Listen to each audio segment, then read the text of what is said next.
Nako po, Diyos ko po. Back to winter. Welcome winter. Aha. Tara, ano na tayo? Mag-shovel na tayo ng snow. Na blower lang yan, madali lang yan, no? Nakadikit lang yung snow sa ground. Walang tigil kagabi pa mga kainags, ano? Walang tigil ang ulan. Yan.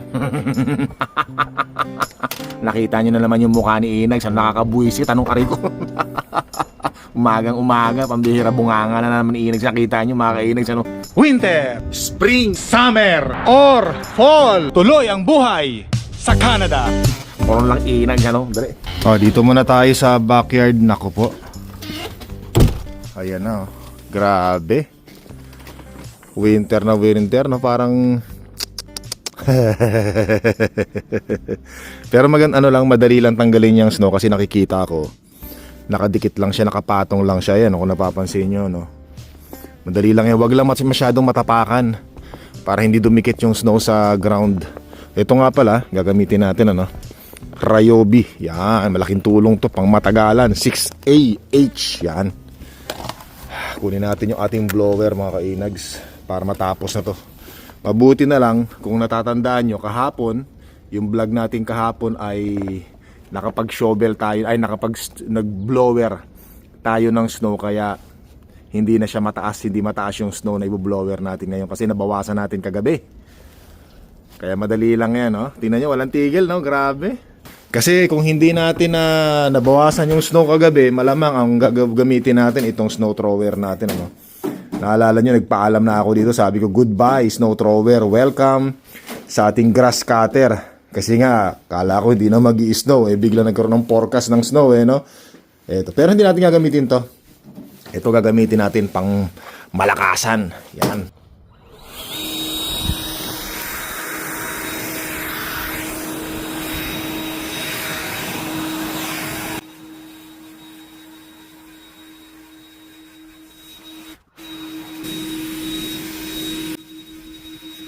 Puno na.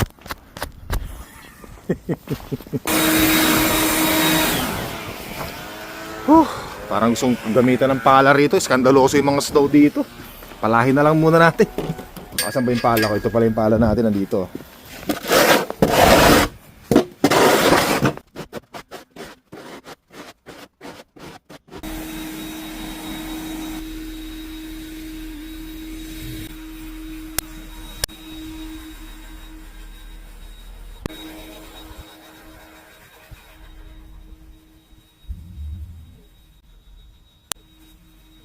Iba talaga pag kumpleto sa gamit. Ito naman, birahin natin to.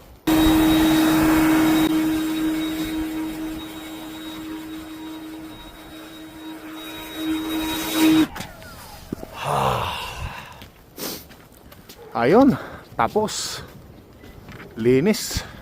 Mamaya ulit, balikan ulit natin yan. Tapos na yung trabaho natin dito.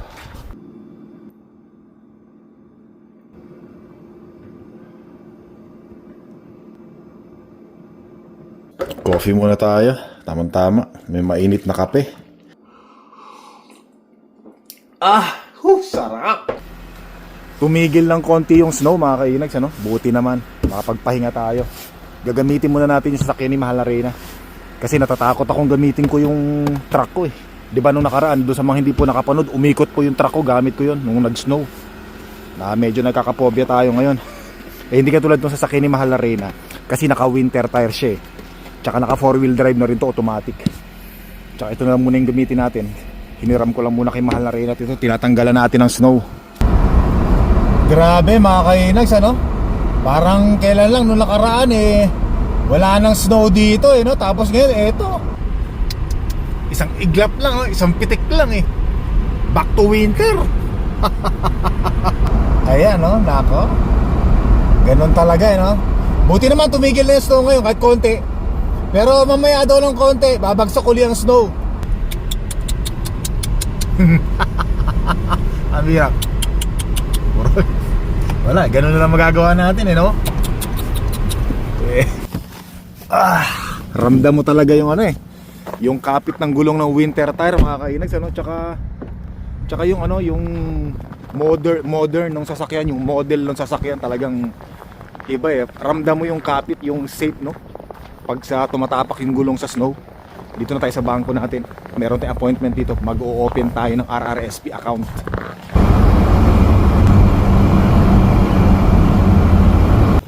Ayan mga kainags, ano, galing na tayo sa bangko at nakapagpa-open na tayo ng ng RRSP mga kainags, ano.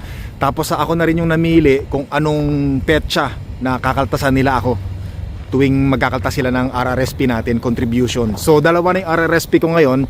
Meron na tayo sa trabaho, meron na rin tayo sa bangko mga kainags, no? At doon nga po pala sa mga hindi nakakaalam, nag-i-invest na po ako sa RRSP ngayon. Gawa nga po ng pagpa-file po natin ng tax sa susunod na taon dahil malaki po ang maitutulong niyan. Doon lang po sa mga hindi nakapanood sa video ko noong nakaraan.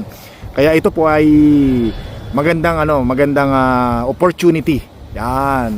So tapos sa nagpa-open na rin ako ng mga kainags, ng credit card kasi yung credit card limit ko lang dati sa credit card ko mababa lang mababa lang, wala pang 1,000. Kaya lang nagkakaproblema ako minsan pagka medyo malalaki na yung, halimbawa bibili ako ng tickets pag magka-travel, so hindi pasok yung limit ng aking credit card.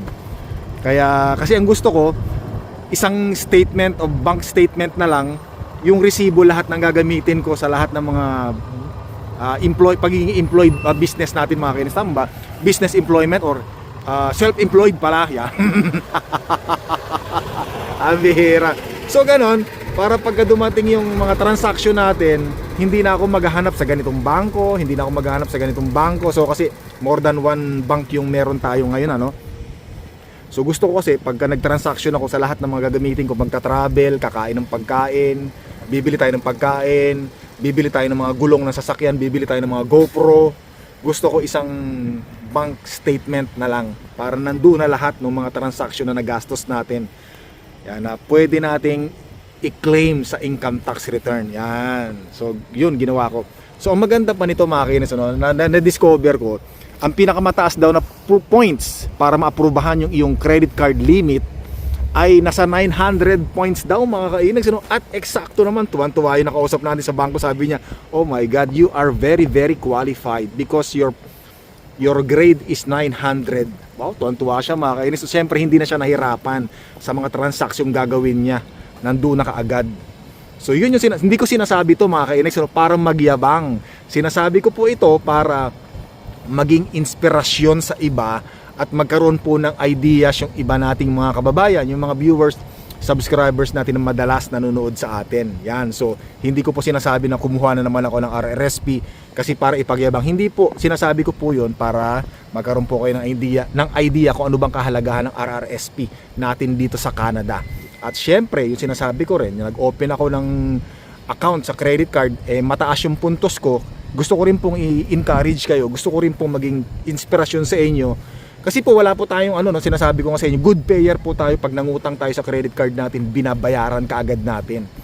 Yan, so magandang credit points natin. So maraming offer na mga credit sa atin, na palaki na raw natin yung credit limits natin, at iba pang mga bangko na binibigyan tayo ng malaking credit limits pero hindi natin tinatanggap. Ayaw natin masyadong maraming credit card, ay naku, mahirap at makalubog tayo sa utang, pambira. Pero marunong naman magbayad mga kainis, So yun mga kainis, Kaya napakasarap yung very confident ka na maaprubahan ka kagad kasi alam mo sa sarili mo na good payer ka at wala tayong utang mga kainags, Anak ng tipaklong naman,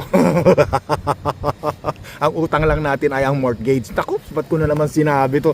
Marami na naman ako mga kakilala na magagalit na naman sa akin pagka sinasabi ko na wala akong utang. Parang ang sama-sama ako pag sinasabi ko wala akong utang. Ang utang ko lang ay mortgage, pero yung mga utang na may mga malalaking interest, wala ako niyan.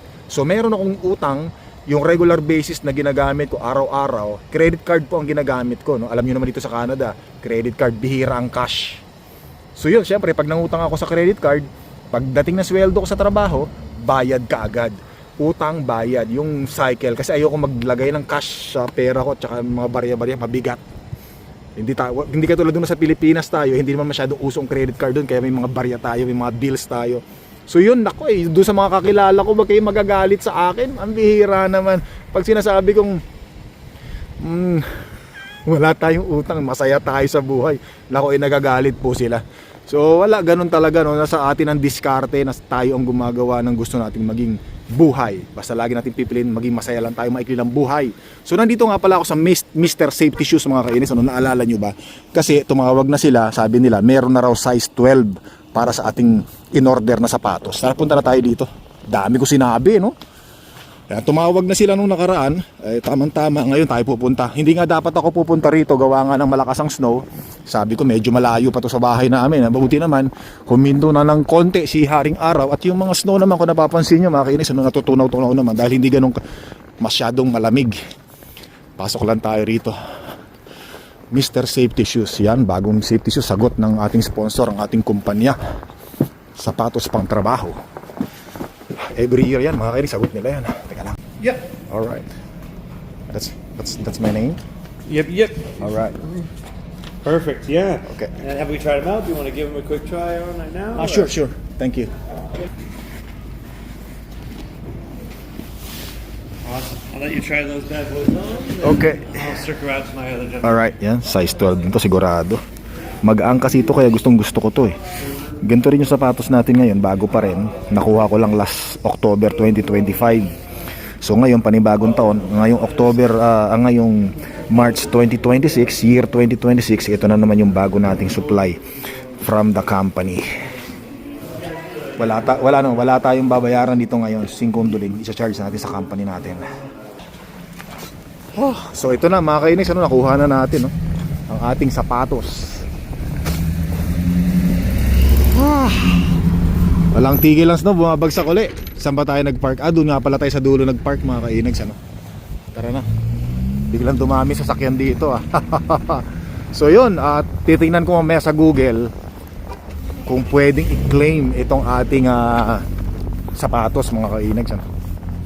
Tingnan natin lahat yung nagiging aware na ako talaga ngayon sa lahat ng mga binibili ko pwedeng i-claim.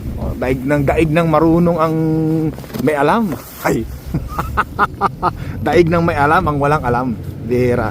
So by the way, mga kainis, maraming salamat nga pala sa aking mentor when it comes to financial.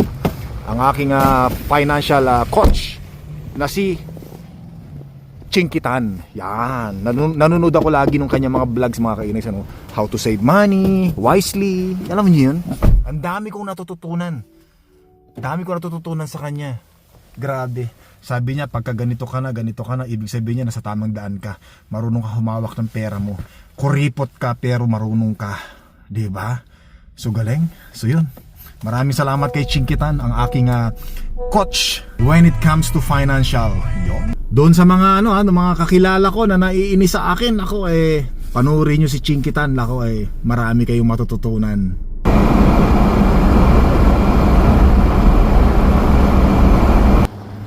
Ang gasolina ngayon ay $1.73.9 mga kainags, $1.74. $1.74. Nako po. Pagasolinahan mo natin sa sakyan ni Mahal na Reyna.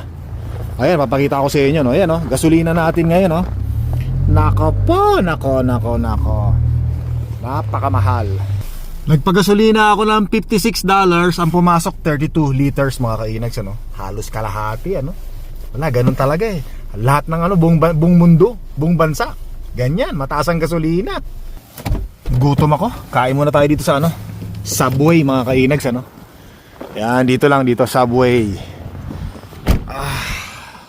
Yun, ayos. Anak ng huweteng mga kainags, hindi pa rin tumitigil ang snow hanggang ngayon Pag uwi natin ng bahay niya, sigurado mag-snow blower na naman tayo niyan.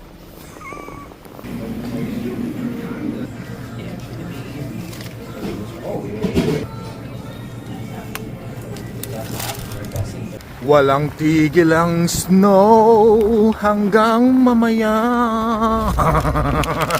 Kaya lalong sumasama ang panahon Ang bihira naman Parang hindi ko sasakyan to. Yun, kala ko ay bumukas Ay hindi ko naman talaga sasakyan to. Sasakyan ni Mahal na Reyna to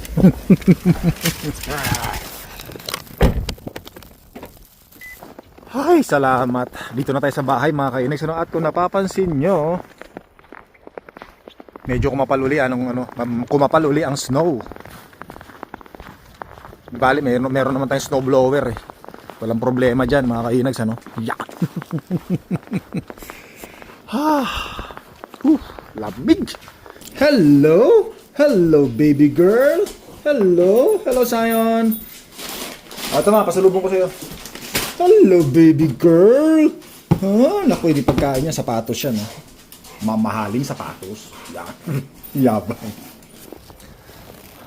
Ayun si Haring Araw, biglang sumulpot mga kainags, oh. Tapos nawala yung snow bigla. Ayan, tapos medyo mainit, natutunaw yung snow. Ayan, eto na tayo, naglalakad uli, ano. Pero medyo malamig. Frozen yung bunganga ko. Halika na tayo. Ayan, ang paligid natin, yung harapan natin, ayan. Bihira, oh. Nako naman talaga. Kanina, ang dilim-dilim, no? Nako naman talaga. Uwi na tayo at nako, magluluto yung mahal na reyna natin. Paborito ko pa naman yung lulutuin niya ngayon. Yung pambansang pagkain ng mga taga Nueva Ecija. Tinumis, mga kainags, ano? Yan. So hanggang dito na yung vlog ko. Maraming salamat mga kines. Don't forget to subscribe, click the like button, leave your message po. At maraming salamat. Hanggang sa muli.